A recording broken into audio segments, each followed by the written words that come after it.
Ikaw ba ay hindi ka ba mababad trip kung pupunta ka sa pinaka masarap o tapos pagdating mo doon, sarado sila? Habang nagda-drive ka na, imagine mo na yung lasa, yung amoy, yung experience. Minsan nasabi ko na lang, walang kwenta yung negosyo nyo. Magsara na lang kayo. Isang tips o payo ko sa mga baguhang negosyante o mga gustong magnegosyo o nagsimulang magnegosyo lalo na sa food business ay ang iwasan nyo ang bukas-sara na negosyo.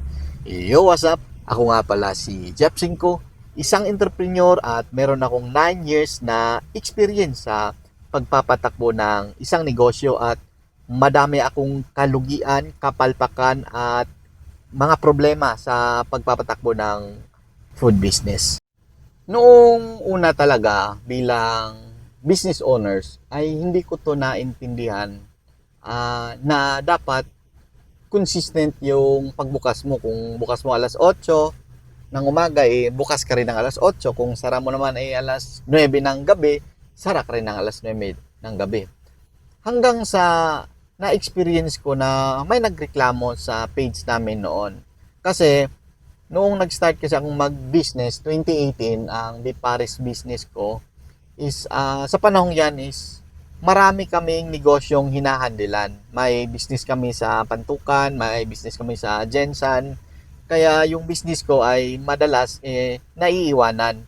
Kasi wala pa akong tamang sistema noon o mga tauhan. Kasi ako lang yung tao doon o all around ako doon sa business kong yun. Kaya nung nabasa ko yung complaint na may nag-chat sa amin na good morning, good afternoon, good PM po, open po ba kayo? At sabi ko, pasensya na po at kami ay may lakad at hindi kami nakapagbukas ngayon. So, sa ganong problema pala is may malalang complaint pala yon. Kasi, noong hindi na ako nagbi-business, wala na akong food business, na-try ko namang kumain kasi mga last year kasi, lagi na kaming nagtatry o nagtitrip na kumain sa mga bagong kakabukas lang na food business. So, lagi naming sinusubukan kung saan yung masarap dito. So, noong kami naman ay madalas nang kumakain sa labas at pag meron kaming napusuan o meron kaming nagustuhan o meron kaming na sarapan na pagkain, babalikan ulit namin yon. So, madalas, gabi kaming kumakain kasama yung asawa ko at yung anak ko. At dito ko na ranasan o dito ko naintindihan yung dapat hindi ka hindi ka bara-bara kung magbukas. Dapat consistent ka. Kung bukas ka ng alas 8, bukas ka ng alas 8. Kung bukas ka ng Lunes hanggang Linggo, bukas ka dapat na Lunes hanggang Linggo. Walang excuse diyan. Kasi nung na-try naming kumain, gabi na yon at gutom na gutom kami, talagang pagod na pagod kami at gusto naming kumain. So mahilig kami sa mga sabaw. So dito sa Digos, meron kaming kinakainan talaga na sabaw na masarap siya. So habang papunta kami doon, ine-expect namin na bukas yon. Kasi noong nakaraang linggo o nakaraang araw o nakaraang buwan, kumain kami doon, bukas siya. So malamang bukas din to ngayon. So masarap na talaga yung expectation namin, yung pag-iisip namin habang nagda-drive ako, habang nasa sasakyan kami, talagang ini-imagine na namin yung sabaw, yung mainit na sabaw, yung amoy, yung lasa, yung unang pagsubo mo. Talagang iniisip na namin na gustong-gusto na talaga namin kumain, no? Kasi gutom pa nga kami. So, nung palapit na kami sa tindahan nila, nakita ko doon sa labas, may nakapaskil, nakaharang na para siyang tarpaulin na close for parang may importanteng lakad. So, habang papunta kami doon, palapit na kami sa store niya o sa business niya, nakaramdam ako ng inis. Nainis ako at bad trip ako kasi ang sarap na sa pakiramdam ko, ang sarap na sa isip ko, ang sarap na sa utak ko, gutom na ako at gusto ko nang humigop ng masarap na sabaw. Kaya nung pag malapit na ako, napalitan yun ng galit o bad trip na minsan nasabi ko na lang, walang kwenta yung negosyo nyo. Magsara na lang kayo. Kung wala naman kwenta yan, sarado naman yan. Yan yung mga nasa isip ko noon habang nadismaya ako. Na bad trip ako kasi sa isip-isip ko, eto na, kakain na kami, sabaw na, hihigop na, ang sarap ng lasa, ang sarap ng amoy. Pero nung pagdating ko doon, wala sila, sarado sila.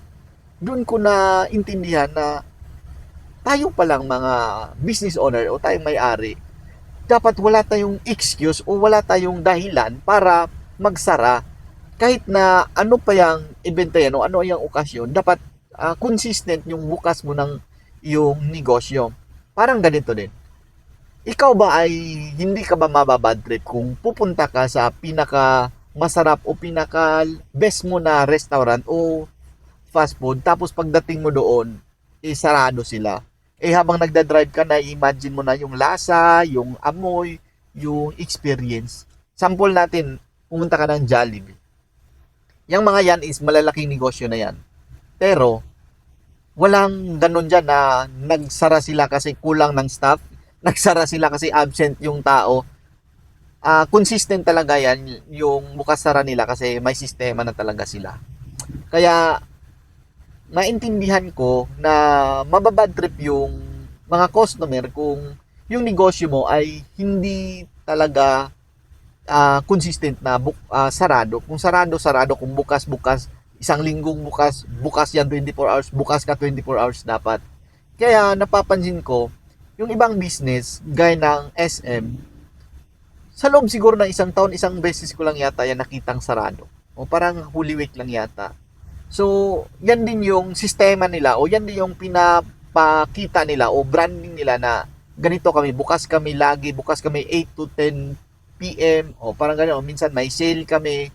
So, tayong mga maliliit din na negosyante o nagsisimula pa lang, dapat ma-maintain natin yung kung anong oras ka magbubukas, kung anong oras ka magsasara kasi bilang customer, tingnan mo rin yung sarili mo, hindi bilang may-ari, kundi bilang customer. Kasi, isa sa pinaniniwalaan ko sa pagnenegosyo ay ang purpose ng pagnenegosyo ay tayong mga business owners ay ang magserbisyo, magbigay ng value, magbigay ng magandang experience sa customer. So, mamimili ka ngayon kung sino yung market mo, sino yung pagsiserbisyuhan mo. At kung hindi mo natupad yon, kulang yung hindi sapat yung negosyo mo at kulang yung sistema ng iyong negosyo. Kaya mainam talaga o mas maganda talaga o malupit talaga o the best talaga na consistent yung pagbukas mo o pagsara mo. Kung alas 8 ka magbubukas, alas 8 ka rin magbubukas. Bukas, alas 8 pa rin at sistema pa rin siya na kahit tayo mga malilit na negosyante kasi mga baguhan, gusto natin tayo lang tayo yung magbukas, tayo yung magsara, kaya problema din dyan kung ikaw lang lahat, hindi mo maipasa sa iba. At sa usapang laging bukas o laging consistent, dito pala kami sa aming salon, eto Zel Salon, dito ako sa labas, yan, dito kami sa Zel Salon at lagi kaming bukas 8 AM hanggang 8 PM. Minsan sumosobra kami ng umabot ng 10 PM kasi kailangan tapusin talaga kung anong services yung inabail ng customer. Hindi naman pwedeng pabayaan natin yan, di ba? So, mula alas 8 ng umaga bukas kami at hanggang alas 8 ng gabi.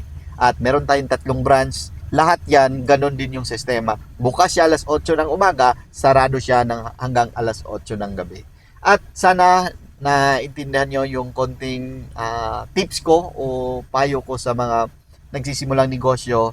Kasi ako rin, yan din yung kamalian ko, kalugian ko, kapalpakan ko sa pag-start ko ng food business. Kadalasan nangyayari to sa mga food business. So, sana nakatulong at magandang gabi. Check nyo pala yung salon namin, ang Zel Salon, Digos, 2 branch namin, Rizal Avenue at dito sa may Lapu-Lapu Extension. At meron kami isang branch sa Kinapawan. At kasama sa goals natin, challenge natin sa buhay pagnenegosyo, palakihin tong negosyo natin, negosyo namin, negosyo mo, palakihin mo rin yan. At yun na nga, naghanap kami ng pwesto ngayong buwan na to or next month. Sana makahanap tayo ng pwesto for branch. So, comment ka dyan kung anong negosyo mo at kung bukas ka rin palagi o sarado ka rin palagi. Kasi nakaka-bad trip talaga kung ine-expect mo na bukas yung isang negosyo tapos pagdating mo doon, sarado. Masasabi mo talagang walang kwentang negosyo yan, magsara na kayo. So, yan, na-experience ko lang bilang customer. So, yan lang, magandang gabi. At naniniwala ako na kung gusto mong umasenso, kung gusto mong magtagumpay, piliin mo.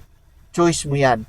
Choice natin to. Choice nating umasenso, choice nating magtagumpay. Pagtrabahuan mo dahil kung ang goal mo lang ay magtagumpay, tapos ayaw mo sa hirap, ayaw mo sa sakripisyo, walang ganun. So, kung gusto mo magtagumpay, pagtrabahuan mo lahat ng problema, isolve mo, magsakripisyo ka, galingan mo pa. Okay, bye-bye! Trabaho-trabaho tayo.